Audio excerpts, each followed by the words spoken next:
Assalamualaikum warahmatullahi wabarakatuh. Saya Niantiara Novansa dari Teknologi Pangan B kelompok 11 Praktikum Mikrobiologi Pangan. Nah, di sini saya ingin sedikit menjelaskan mengenai materi pertemuan ketiga. Yang pertama ada teknik isolasi mikroba dan yang kedua ada sanitasi dan personal hygiene. Nah, untuk yang pertama, teknik isolasi mikroba sendiri merupakan suatu cara yang digunakan untuk memisahkan mikroba dari lingkungannya menjadi biakan murni yang ditumbuhkan pada medium buatan. Nah, jadi teknik isolasi mikroba itu ada berbagai macam cara, yang salah satunya yaitu metode gores kuadran. Nah, untuk prosedur yang digunakan untuk isolasi mikroba dengan metode gores kuadran itu di balik cawan Petri itu digambar menjadi 4 sektor dengan spidol. Yang kedua, medium PCA cair yang telah steril dituangkan pada cawan Petri dan ditunggu hingga memadat. Biakan kapang yang tumbuh pada roti yang telah busuk diambil dengan jarum OC sebanyak 1 loop suspens dan digoreskan pada sektor 1. Nah, setelah itu jarum OC dipijarkan dengan api bunsen dan penggoresan dilakukan kembali dari tepi sektor 1 menuju tepi sektor 2 secara zigzag. Hal tersebut dilakukan pada sektor 3 dan sektor 4. Setelah dilakukan penggoresan, cawan Petri disil dengan plastik wrap dan diinkubasi pada suhu 25 derajat Celcius selama 2 minggu dan dilakukan pengamatan pada hari ke-2, 6, 10, dan 14. Koloni yang tumbuh diamati dan dicatat hasilnya. Jadi dari percobaan yang telah dilakukan didapatkan hasil bahwa jumlah koloni dari kuadran 1 sampai 4 itu menurun.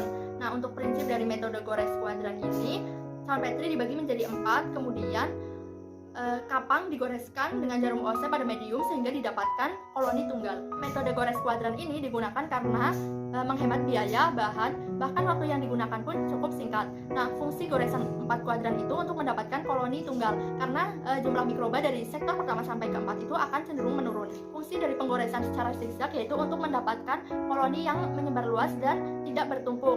Goresan juga dapat membuat mikroba dapat timbul karena dengan menggunakan medium PCA itu mikroba dapat timbul atau tumbuh di atas permukaan. Nah, suhu inkubasi yang digunakan yaitu 25 derajat Celcius. Hal ini karena kapang merupakan suatu mikroorganisme yang dapat tumbuh optimum pada suhu kamar sekitar 25 derajat Celcius sampai 30 derajat Celcius. Selain itu, pada suhu 25 derajat Celcius, miserium pada jamur juga dapat tumbuh dengan optimum. Inkubasi dilakukan selama 14 hari agar pertumbuhan jamur itu optimum karena semakin lama waktu inkubasi, diameter koloni mikroba akan semakin besar sehingga terlihat adanya pertumbuhan.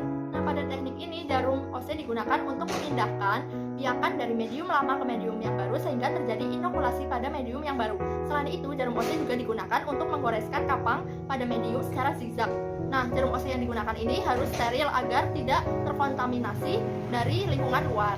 Jarum OC yang telah dipijarkan tidak dapat langsung digunakan, harus didinginkan terlebih dahulu karena mikroba dapat mati apabila terkena panas, sehingga pada goresan tidak tumbuh mikroba.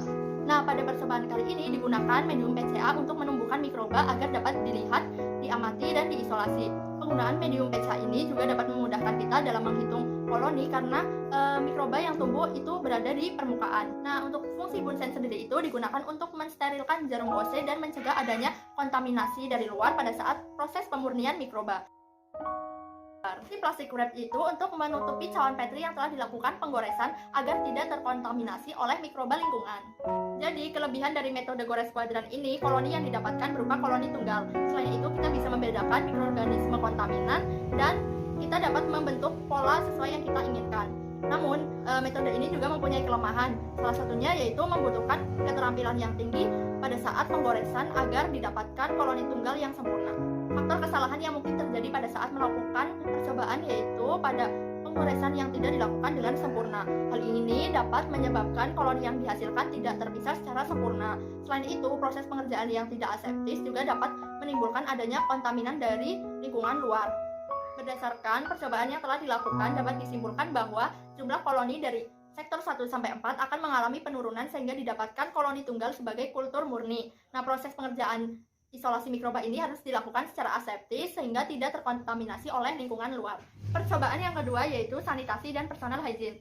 Sanitasi sendiri merupakan suatu faktor lingkungan yang dapat digunakan untuk menentukan kualitas suatu lingkungan. Sedangkan personal hygiene merupakan suatu tindakan manusia yang ditujukan untuk terciptanya kebersihan sehingga terhindar dari penyakit. Dalam percobaan kali ini terdapat 3 teknik dalam pengujian. Yang pertama yaitu teknik personal hygiene, yang kedua ada swab test, dan yang ketiga ada direct air contact. Nah, yang pertama ada personal hygiene. Prosedur yang pertama yaitu Medium PCA yang telah steril dituangkan ke dalam cawan Petri. Kemudian sampel 3 jari yang telah disterilkan dengan alkohol dan yang tidak disterilkan ditempelkan pada medium. Kemudian sampel kuku dan rambut dihomogenkan dengan aquades dan dipipet sebanyak 1 mili ke dalam cawan Petri. Kemudian dituangkan medium PCA cair. Setelah itu, sampel diinkubasi pada suhu 30 derajat Celcius selama 24 jam dan diamati hasilnya. Teknik yang kedua yaitu swab test. Teknik ini dilakukan dengan sampel diambil pada permukaan meja dan handle pintu menggunakan swab stick atau cotton swab. Nah, kemudian cotton swab ini dimasukkan ke dalam tabung reaksi yang berisi larutan difusi. Kemudian sampel diambil 1 ml dan dituangkan ke dalam cawan Petri. Kemudian ditambahkan dengan medium PCA. Setelah itu diinkubasi pada suhu 37 derajat Celcius selama 24 jam. Teknik yang ketiga yaitu direct air contact. Teknik ini dilakukan dengan menuangkan medium PCA yang telah steril ke dalam cawan Petri. Satu medium dituangkan dengan didekatkan pada nyala api bunsen dan satu lagi tidak didekatkan dengan nyala api bunsen. Tunggu hingga medium memadat dan kemudian diinkubasi pada suhu ruang selama 24 jam, kemudian diamati koloni yang tumbuh. Berdasarkan percobaan yang dilakukan, didapatkan hasil bahwa pada teknik personal hygiene didapatkan sampel yang paling banyak terkontaminasi mikroba adalah kuku sebesar 84. Kemudian pada teknik swab test yang paling besar pada sampel handle pintu kamar mandi yaitu sebesar 68. Kemudian pada teknik direct air contact didapatkan bahwa medium yang dituangkan dengan tidak didekatkan pada api bunsen akan terkontaminasi oleh mikroba. Prinsip dari sanitasi sendiri yaitu kondisi lingkungan yang baik, di mana lingkungan tersebut mempunyai ketersediaan air bersih yang baik dan pengolahan limbah yang baik. Kemudian prinsip dari personal hygiene sendiri yaitu perilaku hidup sehat, bersih, aman yang dilakukan oleh manusia untuk mencegah adanya kontaminan mikroba yang dapat menyebabkan penyakit. Penerapan personal hygiene pada industri pangan yaitu karyawan yang bekerja harus memperhatikan kebersihan baik kuku, rambut, tangan, dan pakaian yang digunakan juga harus bersih, rapi, dan tidak mengganggu dalam proses pengolahan pangan. Kemudian, kepala juga harus ditutupi dengan penutup kepala dan menggunakan celemek agar tetap bersih sehingga makanan yang diproduksi tidak terkontaminasi oleh mikroba. Persamaan antara sanitasi dan personal hygiene yaitu sama-sama bertujuan untuk memelihara dan menjaga kebersihan agar terhindar dari penyakit. Selain persamaan, keduanya juga mempunyai perbedaan. Sanitasi lebih menitikberatkan pada kondisi suatu lingkungan, sedangkan personal hygiene lebih menitikberatkan pada aktivitas atau perilaku hidup sehat manusia agar terhindar dari penyakit. Isolasi mikroba pada percobaan kali ini menggunakan medium PCA yang mengandung berbagai nutrisi seperti glukosa dan ekstrak ragi yang cocok digunakan untuk pertumbuhan berbagai mikroba. Untuk menuangkan medium ke dalam cawan Petri harus didekatkan dengan nyala api bunsen agar tidak terkontaminasi. Nah, medium ini harus didinginkan terlebih dahulu sebelum digunakan karena apabila panas, mikroba yang akan ditumbuhkan dapat mati. Mikroba yang dapat mengontaminasi pada percobaan kali ini yaitu jenis bakteri dan jamur. Nah, untuk mikroba yang mengontaminasi kuku itu ada jenis Staphylococcus dan Salmonella. Hal ini terjadi karena kuku tersebut kotor atau terlalu panjang sehingga cocok untuk pertumbuhan mikroba. Nah, selain itu, telur cacing juga dapat tumbuh pada kuku yang kotor dan dapat menyebabkan cacingan sehingga menurunkan kesehatan manusia. Bakteri Staphylococcus aureus juga dapat tumbuh pada rambut manusia.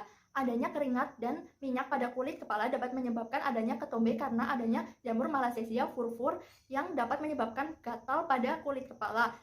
Gatal ini dapat menyebabkan luka sehingga dapat mempermudah pertumbuhan bakteri Staphylococcus aureus. Bakteri ini dapat berbahaya bagi manusia karena dapat menyebabkan infeksi seperti timbulnya bisul, pneumonia, dan dapat menyebabkan keracunan apabila dikonsumsi dalam makanan. Bakteri yang dapat mengontaminasi gagang pintu kamar mandi yaitu bakteri Escherichia coli. Hal ini karena bakteri ini itu berasal dari feses manusia, sehingga apabila seseorang yang habis membuang air besar dan tidak mencuci tangannya dengan baik, maka gagang pintu dapat terkontaminasi oleh bakteri ini. Selain itu, bakteri ini juga terdapat pada air yang tercemar. Nah, bakteri ini mempunyai bahaya bagi manusia karena dapat menyebabkan penyakit seperti diare dan disentri. Percobaan teknik personal hygiene, alkohol digunakan untuk membunuh mikroba pada tangan dengan cara mendenaturasi protein dan merusak dinding plasma. Nah, mikroba yang dapat mengontaminasi tangan itu ada Staphylococcus dan Serratia marcescens. Ini dapat terjadi karena adanya kontaminasi pada makanan yang disentuh oleh tangan atau dari udara. Pada percobaan teknik swab test, cotton swab digunakan untuk mengambil sampel dengan cara mengusap pada permukaan meja maupun handle pintu secara aseptis sehingga didapatkan sampel mikroba.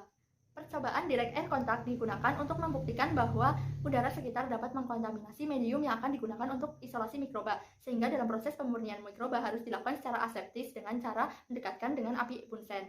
Nah, mikroba yang dapat mengontaminasi udara maupun debu salah satunya yaitu Staphylococcus aureus.